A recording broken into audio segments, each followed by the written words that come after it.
Bom dia, quarto ano. Meu nome é Maria do Carmo, eu sou professora estagiária pelo Instituto Marista Polo Balsa e hoje eu vou ministrar aula para vocês da língua portuguesa, tá? Então, o nosso tema hoje vai ser variedades linguísticas. O que vem ser variedades linguísticas?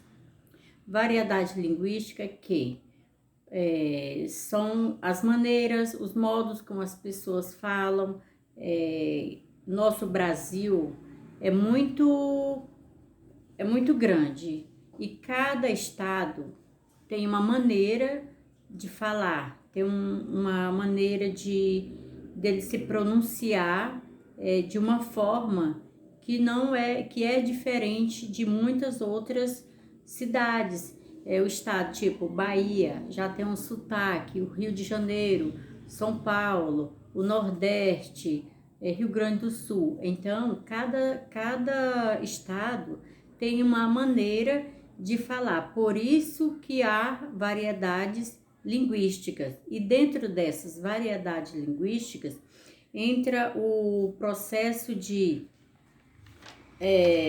uma linguagem informal e uma linguagem formal. Ou seja, aí dentro da linguagem informal é onde as pessoas utilizam muitas gírias, é mais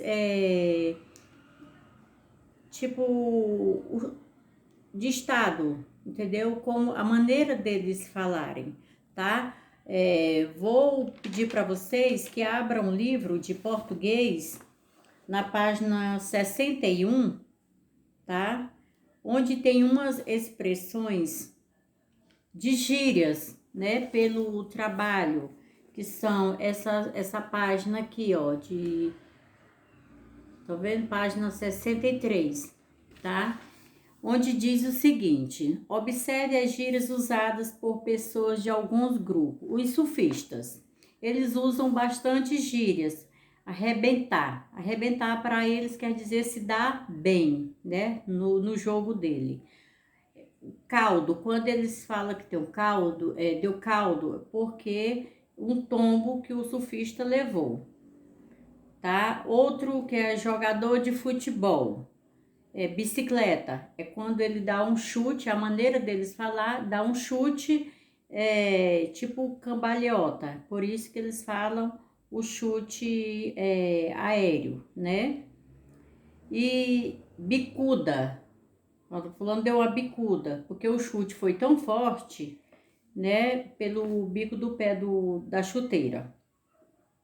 Frango, né? Quando eles falam pela gíria, quando o goleiro foi frango ou qualquer um jogador, quando a bola passa entre as pernas, né? Então, ele sofre essa falha de habilidades, eles chamam que o goleiro deu frango. Então, são várias maneiras de variedades linguísticas, tá? São as pronúncias deles que tem entre as pessoas, né? Isso tá dentro da linguagem informal, não tem muita aquela linguagem culta, tá? Que é chamada de linguagem formal, que tem que ter mais uma pronúncia, né? Que seja mais culta, que não pode usar gírias. Os jovens, geralmente ele fala babado, né? Quando eles utilizam uma intriga, fofoca, ele está dentro das gírias. Irado, exprime irado, alguém que satisfação, algo que agrada bastante, quando ficou irado, e outro já pensa que ficou chateado, né? Pagar o mico, né? Quando fala, a pessoa, fulano pagou o mico, ou seja, vergonha, né? Que ele passou por vergonha, um vexame também. Tudo isso é causado dentro das variedades linguísticas. O uso de gírias é muito comum entre os jovens e entre os amigos, né? Entre pessoas com quem convivemos no dia a dia. Geralmente, a gíria é empregada em situações porque o uso da linguagem é mais informal, é mais espontâneo. Há uso de gírias próprias que roqueiras, internautas, profissionais que determinam as áreas, feirantes, caminhoneiros, os médicos e etc. As gírias podem variar, depende muito de região para região. Na Bahia chamamos mãe, maninha, paim. No Nordeste nós usamos muito linguajar de falar diferente, oxente, oxe, entendeu? É assim, é BI quando alguém fala, é perto, não sei o que, é BI. A pronúncia não é que é errado, é a maneira de falar de cada região. Por isso que cada uma das pessoas tem que respeitar o sotaque, tá? Do outro, porque vai depender de região para região, tá?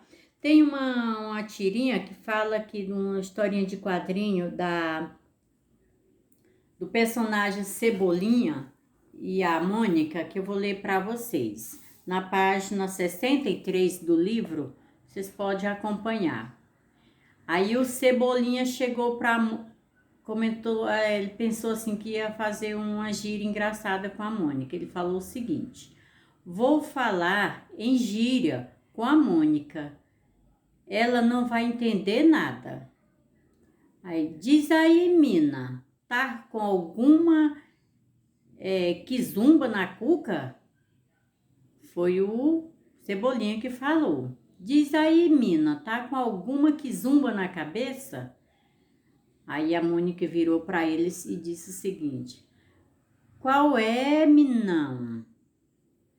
Tá curtindo uma de diferente? Ou seja, a gíria que ele falou, ele pensou que ia pegar ela. Só que ela foi esperta, né? Que ela percebeu que ele estava com uma gíria diferente, entendeu? Então, o Cebolinha, ele não conseguiu deixar a Mônica, né, sem entender. Em vez dele pegar a Mônica, quem pegou foi a Mônica que pegou o Cebolinha. Então, para vocês entenderem melhor, que gíria é uma linguagem informal e que está relacionado entre os estados de pessoas para pessoas. Não quer dizer que a maneira dele falar são gírias que é errado não, tá? Depende muito do linguajar de cada pessoa, tá? Isso aí é muito relativo, questão das linguagens informal e linguagem formal. Na linguagem informal, que é mais empregada no dia a dia, né, que é a mais descontraída, é uma linguagem mais espontânea, que pode apresentar expressões populares, que no caso das gírias. Agora, já na linguagem formal, ela é empregada em situações de comunicação, aí já vai apresentar nos gêneros textuais, mais formais, né? Em palestras, em textos científicos, né? Nos diplomas, alguns jornais falado ou escrito, as pessoas, quando o jornalista, eles têm que ter uma linguagem formal, né? Menos descontraída e menos espontânea. Geralmente, não apresenta expressões populares ou gírias, por ser mais objetiva e precisa. Ou seja, na linguagem formal, a pessoa já tem que ter o conhecimento daquela palavra, do que vai falar, o significado, para não expressar de forma errada, tá? Então, eu quero que vocês pesquisem, que é o trabalho, gírias mais usada no Nordeste, em São Paulo, Bahia, aqui em Balsas nós temos muitos gaúchos. Quais as gírias que o gaúcho utiliza? Então vocês façam a gíria e escreva o significado, o que que ele queria dizer com aquela palavra, tá? E vocês vão me trazer na próxima aula. Que na próxima aula eu vou dar aula sobre substantivo próprio, o uso da letra maiúscula, tá? Então, até amanhã e vocês me tragam os deveres feitas as pesquisas, tá bom? Então, tchau, até amanhã, eu aguardo vocês.